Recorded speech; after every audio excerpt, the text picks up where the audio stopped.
UKLO 1 year masters. No IELTS required up to 5 years visa. High visa success rate.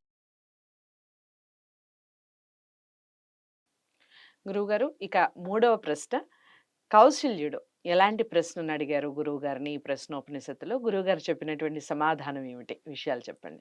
కౌశల్యుడు మంచి కౌశల్యం కలిగిన వాడు okay. కాబట్టి వైదర్భి ఏమడిగాడు, ఈ శరీరంలో ముఖ్యమైనటువంటి పదార్థం ఏంది అని అడిగాడు. ఉమ్, ఉమ్, అది ప్రాణం అని పిప్పలాదుడు తెలియజేశాడు. దానికి అనుబంధంగా ప్రశ్న వేశాడు ఇతడు ఉమ్, కౌశల్యుడు.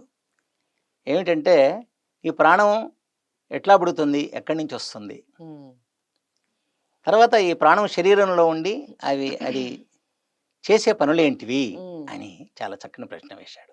ఇది మౌలికంగా తెలుసుకోవాలి, మనకు తెలియదు చాలా మటుకు. ఉమ్, ఉమ్, అమ్మ అన్నం పెడుతుంది, నాయన ఫీజులు కడుతున్నాడు, ఉమ్, ఏమండి నేను చదువుకుంటున్నాను, పరీక్షల్లో పాస్ అవుతున్నాను, రేపు ఉమ్, ఉద్యోగం వస్తుంది, ఏమండి తర్వాత నాకు భార్య వస్తుంది, తర్వాత కారు వస్తుంది, నేను హాయిగా ఉంటాను అని వీడు అనుకుంటున్నాడు. ఉమ్, కానీ శరీరంలో ప్రాణశక్తి లేకపోతే ఈ శరీరం అనేది శవం అయిపోతుంది అవును. కదా. ఉమ్. ఏమి ప్రాణం ఉంటేనే అది శివం అవుతుంది, లేకపోతే ప్రాణం ఉన్నంత వరకే అసలు పేరుతో పిలుస్తారు, ప్రాణం పిల్లలు- పోయిన ప్రాణం తర్వాత ఏమి- అందరూ శవం దాని అనే పేరే అంటారు. లేదు నిజానికి. కాబట్టి ప్రాణశక్తికి, ప్రాణానికి ప్రాణం, ప్రాణస్య ప్రాణః, పరమాత్ముడు ప్రాణానికి ప్రాణము. ఉమ్, ఇది ఏమిటంటే ప్రకృతి నుంచి మహత్తు అనే ఒక పదార్థం పుడుతుంది. ఉమ్, ఉమ్, ఆ మహత్తు అనేది రెండు విధాలుగా అవి వింగడింపబడుతుంది. ఉమ్, ఒకటి జ్ఞాన రూపంలో ఉంటుంది, ఒకటి క్రియారూపంలో ఉంటుంది. ఉమ్, జ్ఞాన రూపంలో ఉండేదాన్ని బుద్ధి అంటారు, దాన్ని ఉమ్, మహత్వం అంటారు, ఏమండి. ఉమ్, తర్వాత క్రియారూపంలో ఉన్నదాన్ని ప్రాణం అంటారు. రైట్. ఉమ్, కాబట్టి ప్రాణశక్తి జడమే అన్నమాట, జడమే ఇది.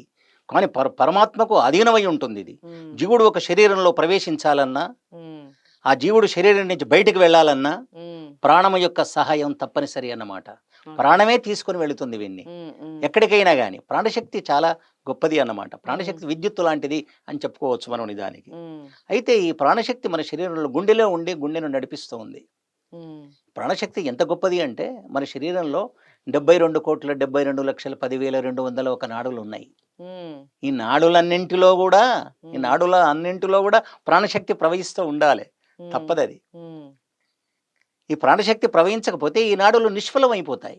ఉమ్, అందుకే వెనకటికి పూర్వకాలంలో ఎవరైనా వైద్యుని దగ్గరికి వెళ్ళి ఏమండి కొంచెం చూడండి, చెయ్యి చూడండి అంటే నాడిని పరీక్షిస్తారు వాళ్ళు.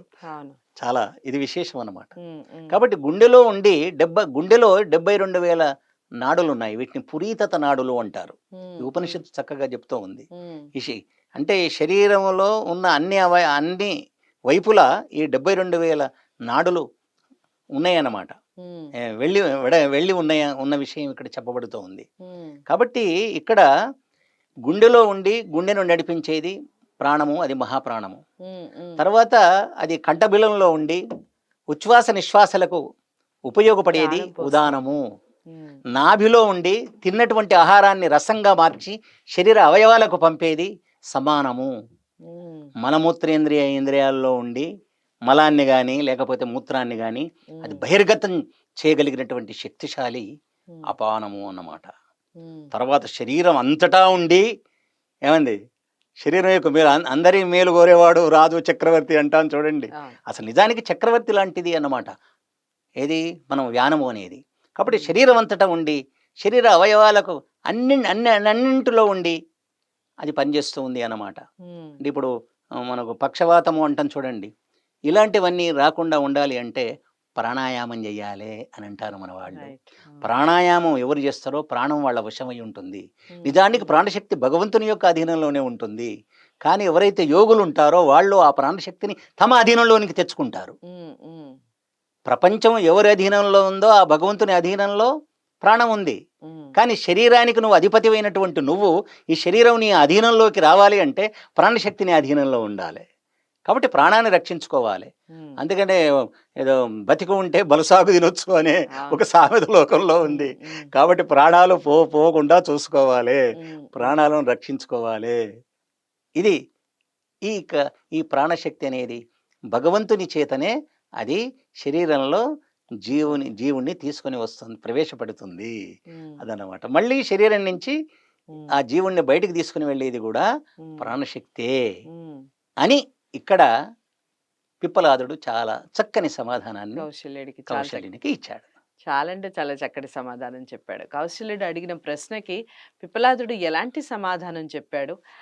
నిజంగా అద్భుతంగా చెప్పారు నిజంగా. ప్రాణం యొక్క, ప్రాణశక్తి యొక్క విలువని నిజంగా వివరించటం జరిగింది. పిల్లలందరికీ మరి ఇలాంటి విషయాలు తెలియాలి. ప్రతి వీడియోలో చెప్తూ ఉన్నాను. ఇది మన సంపద. మన భారతీయ సంపద ఇది ఉపనిషత్తులనేది. మరి ఇలాంటి సంపదని మనం ఎక్కడికి పోకుండా మన దగ్గర అట్టిపెట్టుకొని చక్కగా పిల్లలకు కూడా నేర్పించే ప్రయత్నం చేద్దాం. పుస్తకాలు చదివించండి. ఉపనిషత్తులకు సంబంధించిన పూర్తి వివరణ చెప్పే ప్రయత్నం చేయండి. మీరు చూడండి, పిల్లలకి చూపించండి. మరి వీడియోని లైక్ చేసి అందరికీ షేర్ చేయండి. ఛానల్ని సబ్స్క్రైబ్ చేసుకోండి. తదుపరి ప్రశ్నతో మళ్ళీ మీ ముందుకు వస్తాను. నమస్తే.